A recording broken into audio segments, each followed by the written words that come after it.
చంద్రబాబు సామాజిక వర్గాలను ఓటు బ్యాంకుగానే వాడుకున్నారని ఆరోపించారు వైఎస్ఆర్సీపీ నేతలు. తాడికొండ సామాజిక సాధికార బస్సు యాత్ర ముగింపు సభలో మాట్లాడిన నేతలు మళ్లీ రాష్ట్రంలో సామాజిక వర్గాలు తలెత్తుకుని తిరగాలంటే వచ్చే ఎన్నికల్లోనూ జగన్నే సీఎంగా చేసుకోవాలని ప్రజలను కోరారు. అబద్ధపు హామీలతో వస్తోన్న చంద్రబాబుకి గట్టి బుద్ధి చెప్పేలా భారీ మెజారిటీతో వైఎస్ఆర్సీపీని గెలిపించాలని ప్రజలకు విజ్ఞప్తి చేశారు.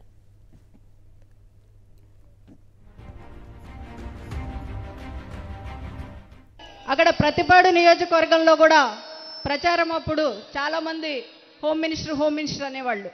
అరే బాబు ఆగండి నాయన, మీ ప్రేమ ఉంటే ఉండొచ్చు, నేనేంటి హోం మంత్రిని ఏంటి అనేదాన్ని.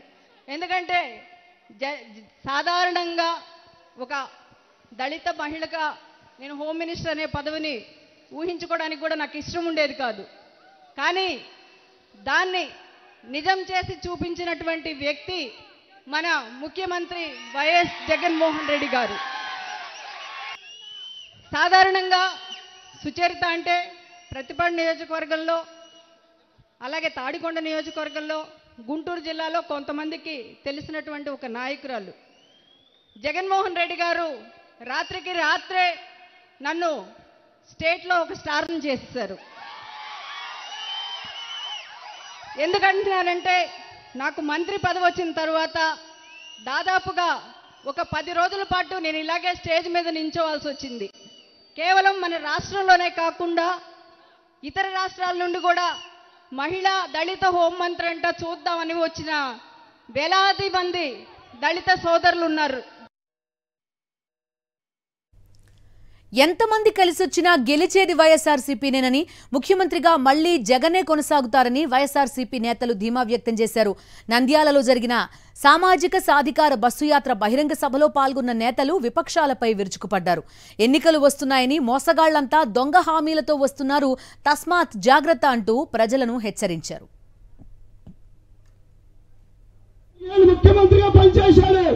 ఏనాడైనా బీసీలను గుర్తించాడా, ఎస్సీలను గుర్తించాడా, ఎస్టీలను గుర్తించాడా, మైనార్టీలను గుర్తించాడా? కేవలం ఓట్ల కోసం రాజకీయాలు ఈరోజు చేస్తున్నారు. మరి అలాంటి వ్యక్తులకు నమ్మమంటే నమ్మం బాబు, నిన్ను నమ్మమంటే నమ్మం. మా నమ్మకం జగన్, మా నమ్మకం మా భవిష్యత్, మా భవిష్యత్. ఖచ్చితంగా మా నాయకుడు ఒకే మాట అంటున్నాడు, మీ కుటుంబానికి మేలు జరిగింటే, మీ గ్రామానికి మేలు జరిగింటే, మీ నియోజకవర్గానికి మేలు జరిగింటేనే మరొకసారి నన్ను ఆస్వాదించమని చెప్పే తమ్ము ధైర్యము ఏ రాజకీయ పార్టీ కన్నా ఉందా, ఏ రాజకీయ పార్టీ నాయకుడి కన్నా ఉందా అని చెప్పి ఈ సందర్భంగా నేను అడుగుతున్నాను.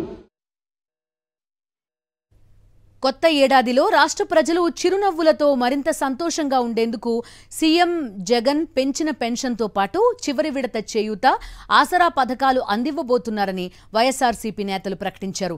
నర్సీపట్నం సాధికారిక బస్సు యాత్ర బహిరంగ సభలో పాల్గొన్న నేతలు మరోసారి జగన్ను ముఖ్యమంత్రిని చేయాలని ప్రజలకు విజ్ఞప్తి చేశారు.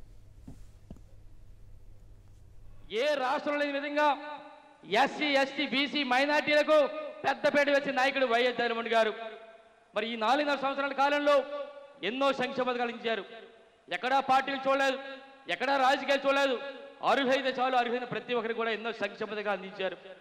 ఈరోజు ముఖ్యంగా విషయం చెప్పాలి, ఈరోజు మన దేశానికి స్వాతంత్రం వచ్చిన తర్వాత మన రాష్ట్రంలో 11 మాత్రమే ప్రభుత్వ మెడికల్ కాలేజీలు ఉన్నాయి. కానీ జగనన్న ప్రభుత్వం వచ్చిన తర్వాత ఈ 4.5 సంవత్సరాల కాలంలో మరో 17 ప్రభుత్వ మెడికల్ కాలేజీలు ఏర్పాటు చేసిన నాయకుడు మన వైఎస్ జగన్మోహన్ గారు. అందులో ముఖ్యంగా మనకు నర్సీపట్నానికి 500 కోట్ల రూపాయలతో మెడికల్ కాలేజ్ ఇచ్చిన నాయకుడు వైఎస్ జగన్మోహన్ గారు అని చెప్పి తెలియజేస్తున్నాను. ఈ నర్సీపట్నం నియోజకవర్గానికి సంబంధించి ఈ 4.5 సంవత్సరాల కాలంలో ఎన్నో సంక్షేమ పథకాలు కానీ, అభివృద్ధి పథకాల ద్వారా కానీ కేవలం ఒక నర్సీపట్నం నియోజకవర్గానికి 2700 కోట్ల రూపాయలు ఇచ్చేది కనుక గౌరవ ముఖ్యమంత్రి వైఎస్ జగన్మోహన్ గారు అని చెప్పి సందర్భంగా తెలియపరుస్తున్నాను.